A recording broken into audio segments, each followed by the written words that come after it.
বিজেপিৰ বিকল্প এটা লাগে বুলি মই ভাবোঁ। ইয়াৰ বৰ দপদপনি বাঢ়িছে। ইয়াৰ মানে কাৰ কথা কৈছে তুমি বুজি পাইছা? ক'লা মানুহ এজনে যদি কিবা কথা কয়, ৰাইজে যদি গালি পাই থাকে তেওঁ আকৌ তোমাৰ আচৰিত হ'বা 1891 চনত চেঞ্চাছত অসমীয়া পৰিচয় দিয়া মানুহ কেইজন আছিল কোৱাচোন?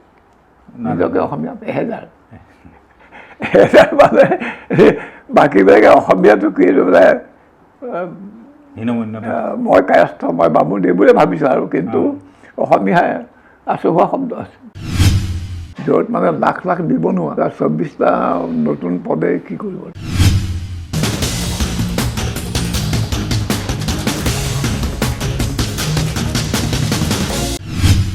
নমস্কাৰ, ETV ভাৰত অসমলৈ আপোনালোকক স্বাগতম জনাইছোঁ। আজি আমি এনে এগৰাকী ব্যক্তিৰ সৈতে উপস্থিত আছোঁ যিগৰাকী ব্যক্তিয়ে অসমীয়া সমাজ জীৱনৰ বিষয়ে তেওঁ দেখি আহিছে, সমাজ জীৱনক তেওঁ পৰ্যবেক্ষণ কৰিছে আৰু তেওঁ নিজৰ কলমৰ জৰিয়তে অসমৰ কথাবোৰ লিখি আহিছে। মই বেছি ভিতৰলৈ নাযাওঁ, মই পোনপটীয়াকৈ তেওঁৰ ওচৰলৈ যাব বিচাৰিছোঁ। আজি আমাৰ সৈতে আছে শ্ৰদ্ধাৰ ডক্টৰ হীৰেণ গোহাঁই ছাৰ। নমস্কাৰ, আপোনাক স্বাগতম জনাইছোঁ। প্ৰথমে যিহেতু বৰ্তমান নিৰ্বাচনৰ এক প্ৰচাৰ কাৰ্যসূচী চলি আছে, ভোটৰ প্ৰক্ৰিয়া চলি আছে আৰু শীঘ্ৰে আমি নিৰ্বাচনৰ ফলাফল লাভ কৰিম। মই আপোনাক প্ৰথমে সুধিব বিচাৰিছোঁ যে ৰাজ্যত শেহতীয়াকৈ এক নিৰ্বাচনী যি প্ৰচাৰৰ মাধ্যমত ৰাজ্যৰ যি ৰাজনীতিৰ প্ৰবাহ, সেই প্ৰবাহ যথেষ্টখিনি সলনি হৈছে।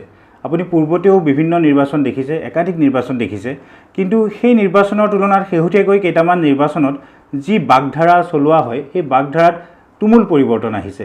লগতে আমি ৰাইজৰ পৰাও যেন সঁহাৰি দেখিছোঁ। আপুনি ক'ব বিচাৰিব নেকি যে অসমীয়া সমাজ জীৱন সময়ৰ গতিত সলনি হৈছে?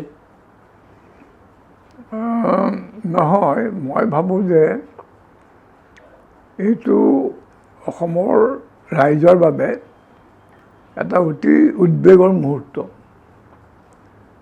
তেওঁলোকে উপলব্ধি কৰিছে যে দুবাৰকৈ বিজেপিক ভোট দিয়াৰ পিছত বিজেপিয়ে যি ধৰণে ৰাজ্যখন চলাইছে তাৰ পৰা আমাৰ ভৱিষ্যত আৰু বেছি বিপদাপন্ন হ'বলৈ গৈ আছে। কোনো কথাৰে নিশ্চয়তা নাই। এতিয়া যিবোৰ কথা কয় যে নিয়াৰ পৰা দেশখন ৰক্ষা কৰিব, সেইবোৰতো দিনে ৰাতি বকিয়ে থাকে। সেইবোৰো মানে কোনো কথাৰ মানে যেন কোনো ভিত্তি নাই। তেওঁলোকে ৰেটৰিক যিটো মানে কথাবোৰ কৈ মানুহক ভয় খোৱা বা মানুহক মানে ইমপ্ৰেছ কৰা, সেইটোতহে তেওঁলোক বেছি মানে ইণ্টাৰেষ্টেড। সমস্যাটো সমাধান কৰোঁতে সমস্যা এটা জীয়াই ৰখাই তেওঁলোকৰ হেৰি যেন লাগে, উদ্দেশ্য যেন লাগে। আৰু যিবোৰ কথা মই সুধিব বিচাৰিছোঁ যিটো সলনি মানে তেওঁলোকে আমি যিটো নিৰ্বাচনী প্ৰচাৰ দেখিছোঁ, মই বুজিছোঁ, মই কথাটো কওঁ। গতিকে এইবোৰ উপলব্ধি কৰি মানুহ অলপ উদ্বিগ্ন হৈছে। সেইকাৰণে এইবাৰ মানে যোৱাবাৰ বা তাৰ আগৰ ইলেকশ্যন মই দেখিছোঁ এইবাৰ মানুহৰ আগ্ৰহটো অলপ বেছি। এই কুন্কি চৌধুৰীৰ যিটো হেৰি প্ৰচাৰ মানে কেম্পেইন অভিযান, তাত দেখিছে স্বতঃস্ফূৰ্তভাৱে মানুহবিলাকে কেনে দলে দলে হেৰিটো উঠিছে। সেইটো এটা কথা প্ৰমাণ কৰে যে আগৰ নিচিনা মানুহে মানে নিৰ্লিপ্ত হৈ থকা নাই, কেৱল ভোট দিবলৈ যোৱা নাই, নিজে যেন কিবা এটা তাত প্ৰভাৱ পেলাব খোজে, তেনেকুৱা এটা ভাৱ। এইটো ৰাজ্যৰ কিমান শতাংশ মানুহৰ বিষয়ে ক'ব পাৰিম মই নাজানো, কিন্তু এইটো এটা আমাৰ লক্ষণীয় কথা। গতিকে তুমি যিটো কথা কৈছা, ৰাইজৰ সঁহাৰি আগতকৈ বহুত বেছি হৈছে। এইকাৰণে ঠিক নহয় যে কিবা তেওঁলোকৰ পৰিৱৰ্তন হৈছে, তেওঁলোকে বৰ উদ্বিগ্ন অনুভৱ কৰিছে মই ভাবোঁ। আৰু দ্বিতীয়তে তোমাৰ এনেকুৱা বাকী দলবিলাকো ৰাইজৰ সঁহাৰিৰ কাৰণে যথেষ্ট উৎসাহিত হৈছে। তেওঁলোকৰ খুব এই ক্ষেত্ৰত তাৰ ফলত তেওঁলোকো মানে বেছি সক্ৰিয় হোৱা দেখা গৈছে। হয়, কিন্তু মই আপোনাৰ ওচৰত উপস্থাপন কৰিব বিচাৰিছোঁ যে আমি ধৰক যদি কুন্কিৰ কথাটো ক'লোঁ, কুন্কি মধ্য গুৱাহাটীৰ পৰা তেওঁ আহিছে মধ্য গুৱাহাটীৰ সভাত তেওঁ ভাষণ দিছে কিন্তু সামগ্ৰিকভাৱে যদি আমি ৰাজ্যৰ পৰিস্থিতিটো চাওঁ তেতিয়া আমি শাসকীয় দল বিজেপিৰ যিবোৰ সভা তাতো আমি যথেষ্ট সংখ্যক মানুহ দেখিছোঁ বহুতে অভিযোগ কৰে বিশেষত বিৰোধীয়ে অভিযোগ কৰে যে সকলোখিনি বেনিফিচিয়াৰী অৰ্থাৎ হিতাধিকাৰী আহিছে কিন্তু ৰাইজো আমি দেখিছোঁ যিহেতু আমি সংবাদ মাধ্যমত বাতৰি পৰিৱেশন কৰি থাকোঁতেই মানুহৰ যিখিনি সংখ্যা সেই সংখ্যাটো আমি ছবিৰ জৰিয়তে দেখা পাওঁ গতিকে সেই সম্পৰ্কত কি কয় আপুনি ভাবে নেকি যে দ্বিখণ্ডিত হৈ পৰিছে কোনকিৰ কাৰণে আছে আনফালে জনপ্ৰিয় ৰাজনীতিৰ পাছে পাছেও দৌৰিছে মানুহ নহয় মানে এটা কথা আমি মনত ৰাখিব লাগিব যে বিজেপিৰ হাতত ধন বল প্ৰচুৰ হয় আৰু আজিকালি জানাই যে মানুহ গোটাবলৈ অলপ পইচা খৰচ কৰিলে হয় সেই কামটো ইয়াত হোৱা নাই বুলি মই নাভাবোঁ হয় আনহাতে কিন্তু কংগ্ৰেছৰ মিটিঙতো ঠায়ে ঠায়ে যথেষ্ট মানুহ হৈছে ভিৰ হৈছে আৰু আনকি ক'ৰবাত অখিলৰ সভা ক'ৰবাত দুৰ্নীতিৰ সভা তাতো মানুহ হৈছে গতিকে মানুহ আগতকৈ বেছি উৎসাহী এইবাৰ মই ভাবোঁ আৰু লগতে বিজেপিৰ যিহেতু তুমি মানুহ বেছি হোৱাৰ কথা কৈছা তাৰ লগত হিতাধিকাৰী সম্পৰ্ক কিছু আছে আৰু তেওঁলোকৰ ধন বল এইবোৰো আছে সেইবোৰতো ইয়াত মানে মেটাৰ কৰে কিন্তু মই ভাবোঁ যে মানুহৰ সঁহাৰিটোৱে প্ৰধান কথা যে ডাঙৰ বিপদ আহি আছে আমি কিবা এটা কৰিব লাগিব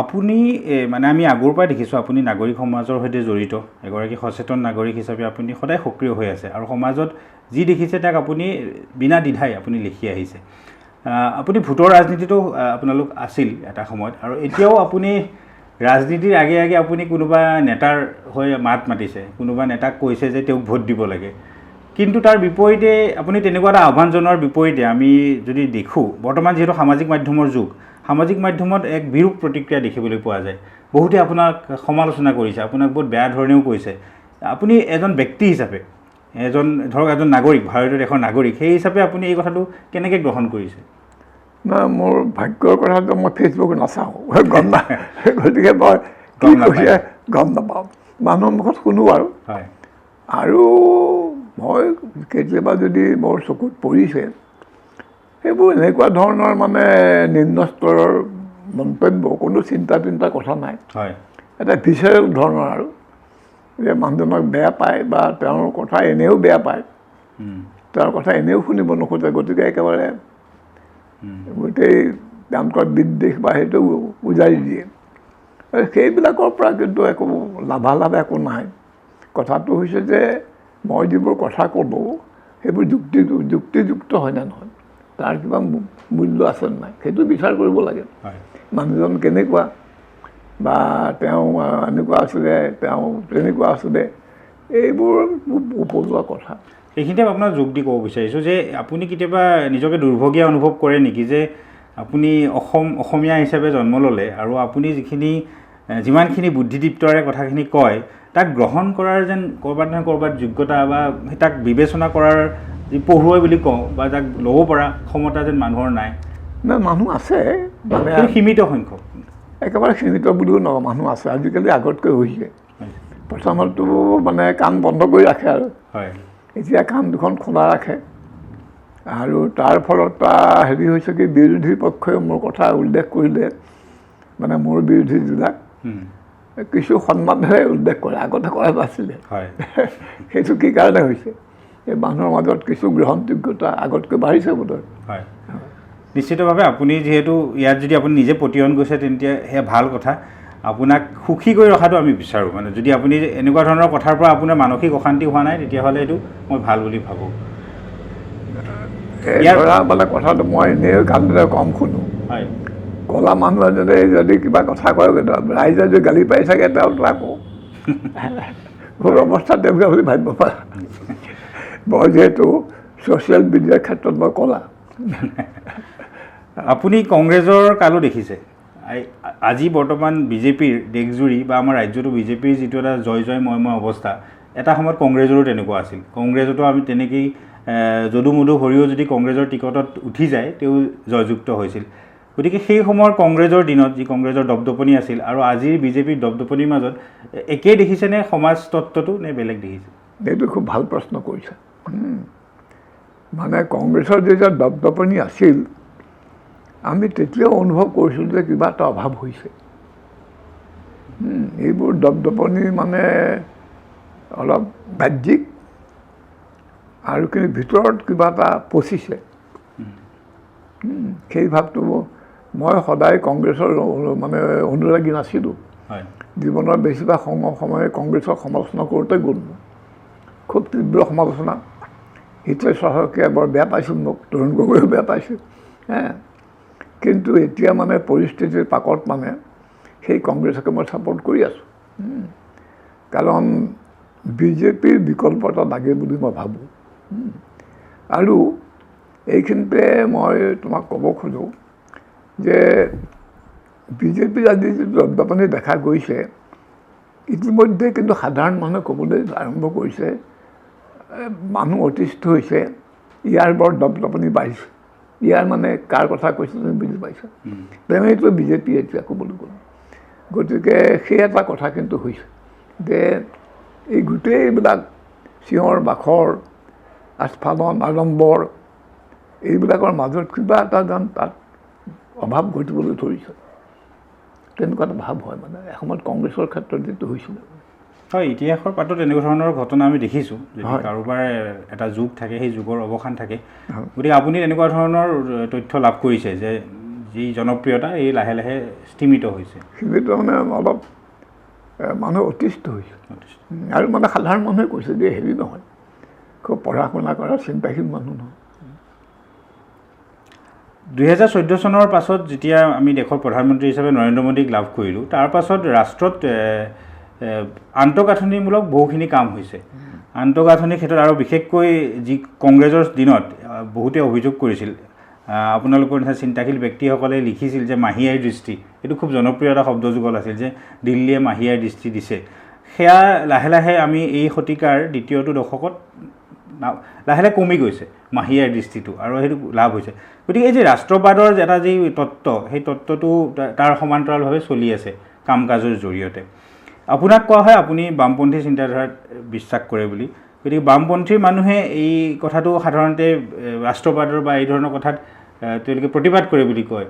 গতিকে আমি ইয়াৰ প্ৰমাণো দেখিছোঁ। আমি অসমত যেনে ধৰক অসম গণ পৰিষদ এটা জাতীয়তাবাদী দল বা বিভিন্ন জাতীয়তাবাদী ইয়াত আছে, ইতিহাস আছে আমাৰ, সেয়াও যেন স্তিমিত হৈ পৰিছে। গতিকে এই সম্পৰ্কে কি ভাবে যে ৰাষ্ট্ৰবাদটো ভাল নে বেয়া, বা ৰাষ্ট্ৰবাদ হ'লে জাতীয়তাবাদৰ প্ৰতি সংকট থাকে নেকি? নাথাকে বুলি মই নকওঁ। এইটো কাৰণে আমি যদি ৰাষ্ট্ৰবাদ বুলি কওঁ, সি এটা শক্তিশালী মহলৰ মতাদৰ্শ আৰু দৃষ্টিভংগী। সেই শক্তিশালী মহলটোৱে আমাৰ অসমৰ মানুহৰ কি হৈছে নহৈছে বৰ কেয়াৰ নকৰে। তেওঁলোকে অসমৰ মানুহে বিচাৰিছে কাৰণে বস্তু ইয়াত নিদিয়ে। আমি নিবিচৰা বহুত বস্তু, যেনে ধৰা সোৱণশিৰি নদী বান্ধ, এইটোতো আৰু অসমৰ মানুহে বিচৰা নাই, তথাপি কৰিছে। গতিকে আমাক দিয়া বুলি যিবোৰ বস্তু দিছে, তাৰ পৰা আমাৰ কি লাভ লোকচান হ'ব এই সম্পৰ্কে আমি ভবা উচিত। তেওঁলোকে কিন্তু বেছি ভবা বুলি মই নাভাবোঁ। এতিয়া অসমত ধৰা বহুত কাৰণে অসমৰ জলবায়ু এতিয়া ইমান বেছি পলিউটেড নহয়। কিছুমান ইণ্ডাষ্ট্ৰীৰ কাৰণে ভাল, সেইটো ছেমি কণ্ডাক্টৰ বা এইবিলাক। আৰু ধৰা এইটো মানে যি ইষ্ট ৱেষ্ট কৰিডৰৰ কথা ওলাইছে, এসময়ত সেইফালৰ পৰা অসমখন খুব গুৰুত্বপূৰ্ণ ৰাজ্য হ'ব। মানে ইয়াৰ পৰা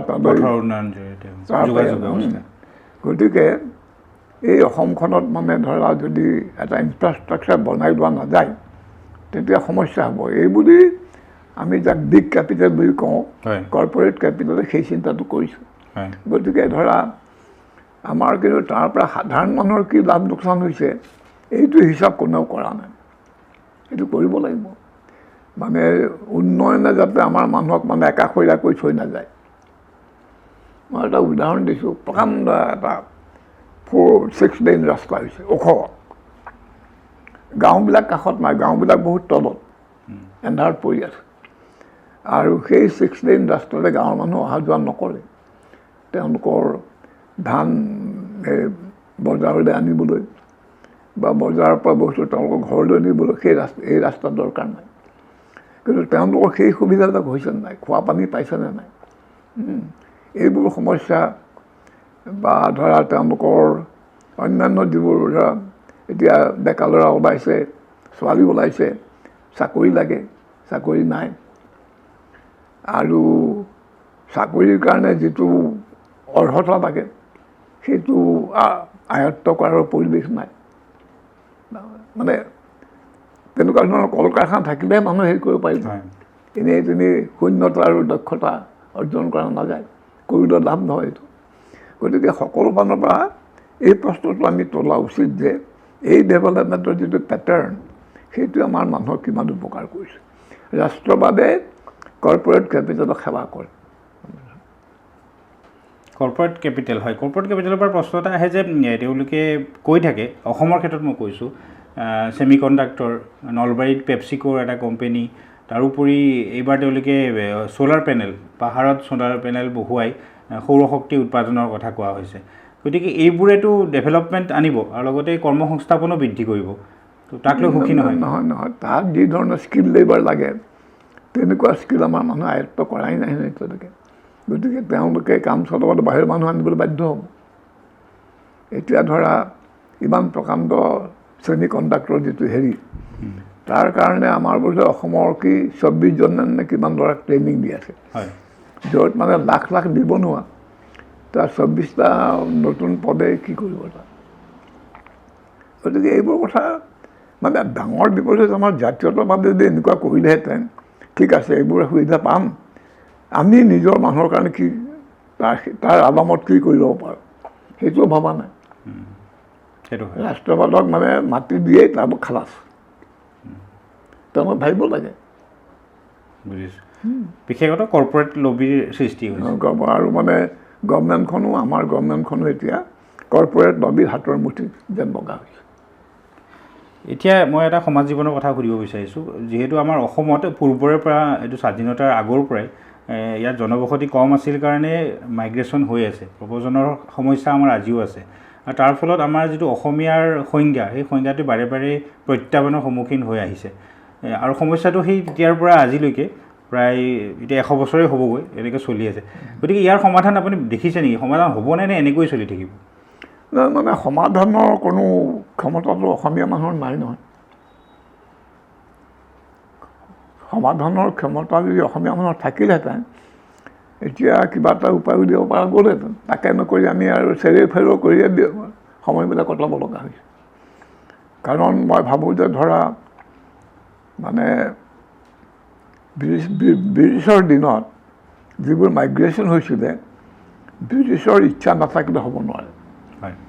হিন্দু হওক, মুছলমান হওক, যি আহিছিলে গোটেইবোৰ যিটো সাম্ৰাজ্যবাদী বা ঔপনিৱেশিক ব্ৰিটিছ চৰকাৰ, তাৰ যদি ইচ্ছা নহ'লহেঁতেন চাদুল বা গোপীনাথ বৰদলৈ এওঁলোকে এইবোৰ একো কৰিব নোৱাৰে। এতিয়া আজিও যেনেকৈ যিবোৰ মাইগ্ৰেশ্যন হৈছে সেইবোৰৰ অন্তৰালত চেণ্ট্ৰেল গভৰ্ণমেণ্ট আছে, কৰ্পৰেট লবি আছে, আৰু তাৰ লগত এটা কথা জড়িত যে এই ধৰণে মানে মানুহ অহাটো কিন্তু চেণ্ট্ৰেল গভৰ্ণমেণ্টে বাঞ্ছা কৰে। কা আইনখনে তাৰ প্ৰমাণ। কিয় কাৰণটো কি?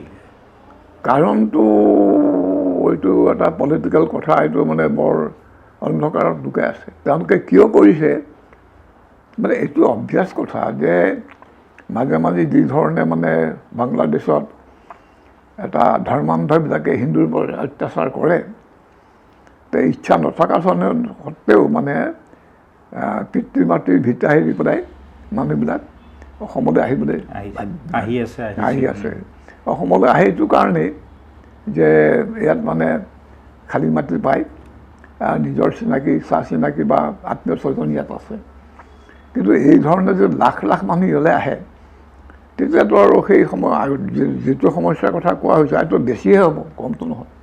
সম্পদৰ নাটনি হ'ব, তাৰপৰা সাংস্কৃতিক বিপদ, ভাষাৰ বিপদ। তো ভাষাৰ ভৱিষ্যতক লৈ আপুনি কি ভাবে? কাৰণ আমি বাঙালী আগ্ৰাসনটো আমি সেই 1837 চনৰ পৰাই পাই আছোঁ। বঙালী বাবু আহি আমাৰ ইয়াত যেতিয়া বঙালী ভাষাক চৰকাৰী ভাষা কৰি পেলালে, 73 চনলৈ আমি সেই কলা এটা যুগতে থাকিলোঁ। সেই কোলা যুগৰ পৰা উদ্ধাৰ কৰিলে আমাক কেইগৰাকীমান মনীষীয়ে আমাক উদ্ধাৰ কৰিলে। এতিয়াও যেন আমি ক'ৰবাত নে ক'ৰবাত এই বাঙালীৰ প্ৰত্যাহ্বান হৈছোঁ, আমিও ৰাষ্ট্ৰীয় প্ৰেক্ষাপটত। আমি মানে বুৰঞ্জীটো আমাৰ নিজৰ ইচ্ছামতে আমি চাওঁ। আচলতে কথাটো অকণমান জটিল। প্ৰথম যেতিয়া বাংলা ভাষা চলে, অসমীয়া ভাষা চলাব খুজিলে মানে মিছনাৰী আনন্দৰাম ঢেকীয়াল ফুকন এওঁলোকতকৈ কিছু আগতেই ব্ৰিটিছ শাসকবিলাকে এটা পৰীক্ষা চলাইছিল যে অসমীয়া কৰিলে কেনেকুৱা হয়। তেতিয়া অসমৰ কেইবাখনো জিলাৰ মানুহে ক'লে অসমীয়া লাগে, অসমীয়া লাগে, বাংলা লাগে। আচ্ছা, আৰু শিৱসাগৰৰ 100জন ভদ্ৰলোক চহী কৰি স্বাক্ষৰ কৰি এখন হেৰি কৰিলে, দৰখাস্ত দিলে যে অসমীয়া হ'লে বৰ বেয়া কথা হ'ব। তেনেকুৱা এটা দিন আছিল। তাৰ পৰা জাতীয় ভাৱ অহাৰ লগে লগে যেনিবা কথাবিলাক বেলেগ হ'ল। গতিকে মানে ভাষাক লৈ দুমোজা আছিল নে এনে ভাষাটোক বেয়া পোৱাৰ কাৰণে এনেকুৱা হৈছিল? নহয়, মানে ধৰক ভাষাটো আমাৰ ডেভেলপ কৰা নাই ন। জাতীয় ভাৱটো গঢ়ি উঠাৰ লগে লগে জাতীয় ভাষাটো শক্তিশালী হয়। তোমাৰ আচৰিত হ'ব, 1891 চনত চেঞ্চাছত অসমীয়া পৰিচয় দিয়া মানুহ কেইজন আছিল কচোন? নিজকে অসমীয়া 1000 মানে বাকীবিলাকে অসমীয়াটো কি বোলে মই কায়স্থ, মই বামুণ এইবোৰে ভাবিছোঁ আৰু, কিন্তু অসমীয়া আচহুৱা শব্দ আছে।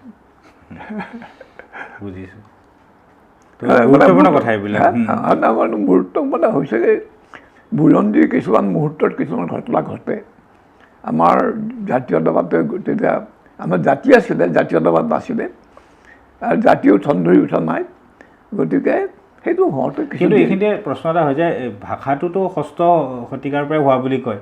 কাৰণ অলপতে যি চৰকাৰে ধ্ৰুপদী ভাষাৰ যি মৰ্যাদা দিলে, বা বৰ্তমান ডিজিটেল যুগতো আমাক ভাষাৰ যিটো মৰ্যাদাৰ প্ৰয়োজন হৈছে, তো এই ভাষাটোৰ আমি পুৰণি ইতিহাসটো খুচৰি চাওঁ, তেতিয়া আমি দেখোঁ যে এইটো বাংলাতকৈও পুৰণি। তো আপুনি কোৱা কথাটোৰ সৈতে আৰু সেই কথাটো ক'ত মানে এইটো গেপ, যিটো মানে যাৰ ফলত মানে ধৰক 1000 মানুহে অসমীয়া বুলি নিজক পৰিচয় দিছিল? নহয় নহয়, ভাষাৰ কাৰণে নহয়। তেওঁলোক যে অসমীয়া, সেই জাতীয় বোধটো মাত্ৰ 1000 শিক্ষিত মানুহৰ মাজত। জাতীয় বোধ এটা হয়তো এতিয়া তুমি যেনেকৈ অসমীয়া বুলি ফিল কৰা, মই কৰোঁ, এইটো আগতে তেনেকৈ নাছিল নহয়। এইটো এটা মানে এটা ডেভেলপমেণ্টৰ ফল। আৰু এই পৃথিৱীৰ চব জাগাতে তেনেকুৱা মানে ভাষা কৈছিল, কিন্তু অসমীয়া ভাষী হিচাপে নিজকে মানে অসমীয়া বুলি বুজাই নাছিল, সেই চেতনা অহা নাছিল। গুৰুত্বপূৰ্ণ কথা। মই আপোনাৰ শেষত, আপুনি যিহেতু এগৰাকী সমালোচক হিচাপে প্ৰখ্যাত, আপোনাৰ সমালোচনা সাহিত্য ইতিমধ্যে আমিও পঢ়িছোঁ, আৰু সেয়া ইতিমধ্যে পাঠ্যপুথি হিচাপেও আছে। গতিকে সমালোচনাত্মক সাহিত্যিক বিশেষকৈ আমি কৰোণাৰ পিছত যিহেতু পঢ়াৰ ধাউতিটো কমা বুলি ইতিমধ্যেই কোনো ছাৰ্ভে হোৱা নাই, তথাপি কোৱা হয়। গতিকে এই মুহূৰ্তত অসমীয়া সাহিত্যটো আপুনি খবৰ ৰাখিছেনে? অসমীয়া সাহিত্য কি পৰ্যায়ত আছে বা কেনেদৰে চলি আছে? মই একেবাৰে শেহতীয়া যিবোৰ ল'ৰা ছোৱালীয়ে লিখা মেলা কৰি আছে, সেইবোৰ সিমান মই খবৰ নাপাওঁ। যথেষ্ট সাহসী শক্তিশালী লেখক লেখিকা আছে বুলি মোৰ বিশ্বাস। কিন্তু সমস্যা হৈছে কি, পাঠক খুব কম। আগতে এখনেই আমি সৰু থাকোঁতে এখনেই অসমীয়া মেগাজিন ৰামধেনু, শিক্ষিত মানুহ সকলো আগ্ৰহেৰে পঢ়ে। কাৰ গল্প ওলাইছে, কাৰ কবিতা ওলাইছে, চবেই খবৰ ৰাখে। সেই দিনটো নাই নহয়। এতিয়া অসমীয়া সাহিত্যৰ কাৰণে সেই আগ্ৰহটো কমিছে। এইটো মানে বৰ আনন্দৰ কথা নহয়। য'ত ধৰা দক্ষিণ ভাৰতত নিজৰ নিজৰ সাহিত্যলৈ মানুহ কিমান উৎসাহী আৰু কিমান মানে সক্ৰিয়, আমাৰ ইয়াততো সেইটো মই দেখা নাই। মানে বৰঞ্চ কমিছে, আমাৰ দিনতকৈ কমিছে। আপোনাক ধন্যবাদ জনাইছোঁ বহুমূলীয়া সময় দিয়াৰ কাৰণে। সেয়া আছে ডক্টৰ হীৰেণ গোহাঁই। তেওঁ অসমৰ সমাজ ৰাজনীতিৰ লগতে বিভিন্ন দিশত আমাৰ সৈতে আলোকপাত কৰিলে। আমাৰ সৈতে সংযুক্ত হৈ থাকিব আমাৰ ফেচবুক পেজ, আৰু লগতে আমাৰ যি ৱেবছাইট আছে সেই ৱেবছাইটত আমাৰ সকলো প্ৰবন্ধ পাতি লগতে শেহতীয়া খবৰ লাভ কৰিব পাৰিব। গতিকে এতিয়া এই অনুষ্ঠানৰ পৰা মই সুনীতে বিদায় লৈছোঁ। ধন্যবাদ।